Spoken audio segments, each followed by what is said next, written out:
సామాజిక సమీకరణలు, సామర్థ్యం, సీనియారిటీ, విధేయత, స్థానిక రాజకీయాలు, అనుభవం ఇలా ఎన్నో అంశాల్ని పరిగణనలోకి తీసుకుని పార్టీ పదవుల్ని భర్తీ చేసింది టీడీపీ. 25 లోక్సభ నియోజకవర్గాల అధ్యక్షులతో పాటుగా ప్రధాన కార్యదర్శుల్ని నియమించింది అధిష్టానం.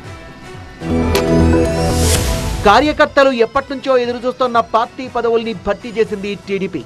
అనకాపల్లి బత్తుల తాతయ్య బాబు, అరకు తేజోవతి, శ్రీకాకుళం రమేష్, విశాఖపట్నం వెంకట పట్టాభిరామ్, విజయనగరం కిమిడి నాగార్జున, అమలాపురం సాయి, ఏలూరు బడేటి రాధాకృష్ణ, కాకినాడ జ్యోతుల నవీన్, నర్సాపురం మంతెన రామరాజు, రాజమండ్రి వెంకటరమణ చౌదరి, బాపట్ల రాజశేఖర్ బాబు, గుంటూరు పిల్లి మాణిక్యరావు, మచిలీపట్నం గురుమూర్తి, నర్సరావుపేట షేక్ సైదా, విజయవాడ గద్దె అనురాధ, చిత్తూరు షణ్ముగరెడ్డి, నెల్లూరు బీద రవిచంద్ర, ఒంగోలు ఉగ్ర నరసింహారెడ్డి, రాజంపేట సుగవాసి ప్రసాదబాబు, తిరుపతి పనబాక లక్ష్మి, అనంతపురం పూల నాగరాజు, హిందూపురం ఎంఎస్ రాజు, కడప భూపేష్, కర్నూలు కృష్ణమ్మ, నంద్యాల చరితారెడ్డికి బాధ్యతలను అప్పగించింది పార్టీ అధిష్టానం.